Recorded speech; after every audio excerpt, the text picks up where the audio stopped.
अस्सलाम वालेकुम students. Dear students, you know that हम डिस्कस कर रहे हैं discovery of sub atomic particles. कल हमने देखा डिस्कवरी ऑफ इलेक्ट्रॉन। जो इलेक्ट्रॉन है वो डिस्कवर हुआ था in the cathode ray discharge tube experiment, and जो इलेक्ट्रॉन है that was discovered by J Thomson. Today हम देखेंगे डिस्कवरी ऑफ प्रोटॉन। जो नेक्स्ट सब एटॉमिक पार्टिकल है दैट इज द प्रोटॉन, उसकी डिस्कवरी कैसे हुई। देखिए 1886 में एक जर्मन साइंटिस्ट था गोल्डस्टेन। उसने एक एक्सपेरिमेंट किया। एक्सपेरिमेंट में उसने परफोरेटेड कैथोड रे ट्यूब लिया। परफोरेटेड कैथोड रे ट्यूब, यहाँ पे मैंने ये बनाया कैथोड रे ट्यूब। इसमें जो कैथोड है इलेक्ट्रोड दिस वन है, इसमें उसने परफोरेशंस की, यानी कि होल्स किए। कैथोड जो है इलेक्ट्रोड, इसमें उसने होल्स किए, बीच में होल्स किए। ठीक है, उसने इसमें होल्स किए। नाउ उसके बाद व्हाट हैपेंड, उसने नोट किया कि जो ही हम हाई इलेक्ट्रिक पोटेंशियल अप्लाई कर रहे हैं between the anode and the cathode, ये जो एनोड है, यहाँ पे एनोड है, दिस इज कैथोड, उसको जब उन्होंने कनेक्ट किया होता है हाई इलेक्ट्रिक पोटेंशियल सोर्स, तो रेज निकलने स्टार्ट हुई। उसने कुछ रेज देखी कि जो कैथोड के होल्स के थ्रू पास हो रही थी और बैक की तरफ एक्सटेंड हो रही थी, दे वर मूविंग। लगा उसको, उसने ऑब्जर्व किया जो रेज है वो एनोड से आ रही थी और कैथोड के होल्स के थ्रू पास हो रही थी। कैथोड के होल्स के थ्रू पास हो रहे थे, अपोजिट डायरेक्शन की तरफ मूव हो रही थी। कैथोड रे ट्यूब में क्या हो रहा था जब इलेक्ट्रॉन डिस्कवर होता है, रेज निकल रही थी फ्रॉम कैथोड टुवर्ड्स एनोड। लेकिन उसने एक अनदर सेट ऑफ पार्टिकल्स देखा। उसने कैथोड रे ट्यूब में एक अनदर सेट ऑफ रेज देखा जो मूव कर रही थी फ्रॉम एनोड टुवर्ड्स कैथोड। ठीक है, मूव कर रही थी फ्रॉम एनोड टुवर्ड्स कैथोड। ये जो रेज थी ये उन पार्टिकल्स की बनी हुई थी जो मूव कर रही थी in the direction oppose to that of the cathode rays. Cathode rays move कर रही थी फ्रॉम कैथोड टू एनोड, लेकिन ये जो rays they were moving from anode to cathode. तो गोल्डस्टीन ने कंक्लूड किया ये जो कैथोड रे ट्यूब है, इसमें in addition to cathode rays there is another set of rays है जो ट्रेवल कर रहे हैं फ्रॉम एनोड टू कैथोड। उसने कहा कि these are made up of positively charged particles, और उसने इनको नाम दिया गया एज कैनोल रेज है या एनोड रेज। उनको नाम दिया गया, क्या नाम दिया गया, एनोड रेज या कैनोल रेज। ठीक है, इनको कैनोल रेज क्यों नाम दिया गया, बिकॉज ये पास हो रही थ्रू द होल्स, और जो होल्स आपने की थी, परफोरेशन की थी कैनोड में, इनके थ्रू ये पास हो रही थी। ठीक, उनकी जो प्रॉपर्टीज ही, जिस तरह हमने कल देखा था, जो कैथोड रेज है वो डिपेंड नहीं कर, they were independent upon the nature of the gas जो आप कैथोड रे ट्यूब में ले रहे थे। लेकिन ये जो एनोड रेज हैं ये डिपेंड कर रहे हैं, उनका जो मास है वो डिपेंड कर रही है upon the nature of the gas present in the cathode ray tube. तो ये जो एनोड रेज है this are simply the positively charged gaseous ions. ये क्या होते हैं, पॉजिटिवली चार्ज्ड गैसियस आयंस। ठीक है, और जो इनका बिहेवियर है, the behaviour of this anode rays या कैनोड रेज जो है, मैग्नेटिक फील्ड आप अप्लाई करोगे या इलेक्ट्रिक फील्ड अप्लाई करोगे तो उनका जो बिहेवियर वो टुगेदर डिफरेंट है then that of the cathode raise.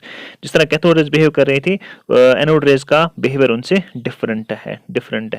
तो इनमें सबसे जो आपके पास एनोड रेज इनमें सबसे स्मॉलेस्ट और लाइटेस्ट पार्टिकल लिया गया, पॉजिटिव आयन लिया गया।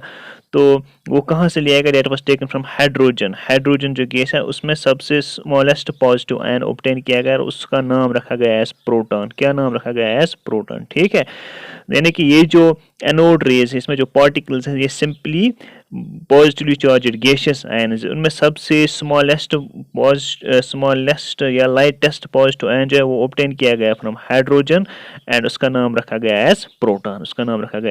ठीक है, इसको आप इंशाल्लाह हायर क्लास में डिटेल में डिस्कस करोगे। ये कैसे प्रोड्यूस होते हैं गैसियस आयन, जहाँ पे एक रिएक्शन होती है दैट्स नोन एज आयोनाइजेशन है, आयोनाइजेशन क्या है वो आप इंशाल्लाह 11th में पढ़ोगे। तो फिलहाल आप याद रखिए गोल्डस्टीन ने डिस्कवर किया था प्रोटॉन्स को, एंड प्रोटॉन जो होते हैं ये पॉजिटिवली चार्ज्ड होते हैं। क्या होते हैं, पॉजिटिवली चार्ज। इलेक्ट्रॉन्स आपने भी देखा, कल देखा है कि वो नेगेटिवली चार्ज्ड होते हैं। अब इन पे कितनी चार्ज होते हैं इलेक्ट्रॉन्स या प्रोटॉन्स पे, तो हम अभी आगे चल के देखेंगे। ठीक है, इसके बाद जो next sub atomic particle that is neutron है, जो डिस्कवर किया गया वो न्यूट्रॉन है। न्यूट्रॉन को जेम्स कैडविक ने 1932 में डिस्कवर किया। कब डिस्कवर किया, 1932 में जेम्स कैडविक ने न्यूट्रॉन्स को डिस्कवर किया। उन्होंने कैसे डिस्कवर किया न्यूट्रॉन्स को, he bombarded a thin sheet of beryllium by alpha particles. Alpha particles होते हैं पॉजिटिवली चार्ज पार्टिकल्स। क्या होते हैं? Positive charge particle. ये हम आगे चल के पढ़ेंगे, जब हम Rutherford's nuclear model of atom पढ़ेंगे तो हम वहाँ पे देखेंगे अल्फा पार्टिकल्स क्या होते हैं, अल्फा पार्टिकल्स क्या होते हैं। ठीक है, फिलहाल आप याद रखें ये अल्फा पार्टिकल्स ये पॉजिटिवली चार्जड होते हैं। इन पे 2 पॉजिटिव चार्ज होती है, इन पे पॉजिटिव चार्ज जो का मैग्नीट्यूड ये 2 पॉजिटिव होती है, ऐसे 2 पॉजिटिव होती है। ठीक है, यानी कि ये हीलियम न्यूक्लियर जैसे होते हैं। तो फिलहाल आप छोड़े, आगे चल के हम देखेंगे। यहाँ पे फिलहाल आप याद रखिए जो न्यूट्रॉन है, वो डिस्कवर्ड बाय जेम्स कैडविक। उसने कैसे ये डिस्कवर किया? उसने बम्बार्ड किया, उसने एक थिन शीट ऑफ बेरिलियम लिया, बेरिलियम उसने लिया, बेरिलियम पे उसने अल्फा पार्टिकल्स बम्बार्ड किए। तो वहां पे उसने देखा कि कुछ इलेक्ट्रिकली न्यूट्रल पार्टिकल्स निकल रहे हैं। न्यूट्रल पार्टिकल्स क्या होते हैं? जिनकी चार्ज नहीं होती है, जिनकी चार्ज नहीं होते हैं।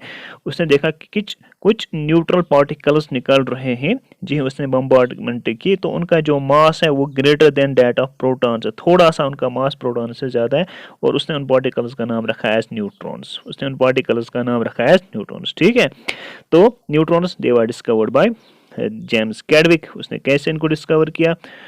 उसने सिंपली बम्बार्ड किया बेरिलियम शीट, एक शीट उसने लिया, उसने इस पे बम्बार्ड किया अल्फा पार्टिकल्स।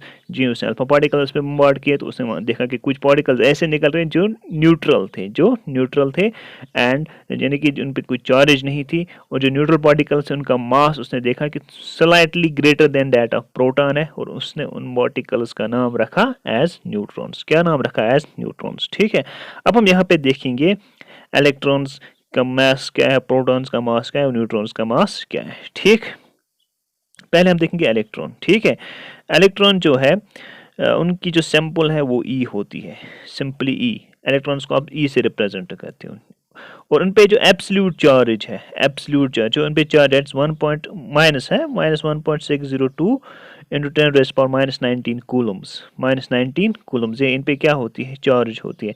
-1.60 भी आप इतना ही लिख सकते हो, -1.602 इंटू 10⁻⁻19 कूलम्स इन पे एब्सोल्यूट चार्ज होती है। रिलेटिव चार्ज जो हम यूज करते हैं, हम बोलते हैं इलेक्ट्रॉन्स पे चार्ज होते हैं -1 रिलेटिव चार्ज है। एब्सोल्यूट चार्ज जो उन चार्ज का एब्सोल्यूट वैल्यू है वो होती है -1.602 कूलम, लेकिन जो हम रिलेटिव चार्ज यूज करते हैं वो -1 है। और उनका जो मास है, मास kg, that is 9.109 into 10⁻31 kg, ये इनका मास है, इलेक्ट्रॉन्स का मास। और जो उनका मास इन टर्म्स ऑफ AMU है, यूनिफाइड मास है, तो है 0.00054, यानी कि अप्रॉक्सीमेटली इनका मास हम 0 लेते हैं। क्या लेते हैं? 0। इनका जो रिलेटिव मास हम लेते हैं वो हम 0 लेते हैं। किनका? इलेक्ट्रॉन्स का। प्रोटॉन्स जो है इनकी सिंबल हम P से इनको हम रिप्रेजेंट करते हैं। इनकी जो चार्ज है सेम है as that of electron, absolute charge है 1.602 10⁻⁻19 कूलम, लेकिन यहाँ पे पॉजिटिव चार्ज होती है। Electrons are negatively charge and protons are positive charge. इनकी जो रिलेटिव चार्ज है वो +1 है। क्या है? +1। उनका जो मास है 1.67 10⁻27 kg, 1.672 इंटू 10⁻27 kg है। And in terms of AMU या यूनिफाइड एटॉमिक मास वो है 1.00727। कितना है? 1.00727। ठीक, एंड इसको हम अप्रोक्सीमेटली 1 मानते हैं। क्या मानते हैं? Approximately we take it as 1। ठीक, न्यूट्रॉन जो इनकी सिंबल N है, उनकी जो एब्सोल्यूट चार्ज है 0 है, क्योंकि ये न्यूट्रल है। रिलेटिव चार्ज भी 0 है, ये न्यूट्रल पार्टिकल्स है, इनका चार्ज 0 है। मास उनका है 1.674, यानी कि यहाँ पे 1 प्रोटॉन में 1.672 था, इनमें है 1.674, थोड़ा सा ज़्यादा है, इंटू 10⁻27 kg। न्यूट्रॉन्स का थोड़ा सा मास ज़्यादा है देन प्रोटॉन्स, ऑलमोस्ट सेम है। इनका जो मास है 1.00867 है, और इसको हम 1 कंसिडर करते हैं। इनका जो मास है इसको हम 1 कंसिडर करते हैं। प्रोटॉन्स का मास में हम अप्रॉक्सीमेटली 1 लेते हैं। ठीक है, न्यूट्रॉन्स का भी करेक्ट, और इलेक्ट्रॉन्स का मास हम 0 कंसिडर करते हैं बिकॉज उनका मास बहुत कम है। ठीक है, these were the sub atomic particles जो एक एटम में होते हैं। हालांकि और भी सब atomic particles, smaller particles like quarks हैं वगैरह, इसके बारे में आपको डिटेल में नहीं जाना है। आपको सिर्फ 3 फंडामेंटल पार्टिकल्स पढ़ने, सब atomic particles, electrons, protons and neutrons, वो आपने देखा कैसे वो डिस्कवर हुए। ठीक है, तो नेक्स्ट क्लास में इंशाल्लाह हम एटॉमिक मॉडल्स पढ़ेंगे, यानी कि ये जो सब atomic particles, electrons, protons and neutrons एक एटम में कैसे अरेंज होते हैं, ये एक एटम में कैसे अरेंज होते हैं, स्ट्रक्चर ऑफ एटम हम देखेंगे। तो इसमें हम डिफरेंट मॉडल्स देखेंगे, तो हम देखेंगे फिर कौन सा मॉडल जो है वो एक्सेप्टेड था। And thank you.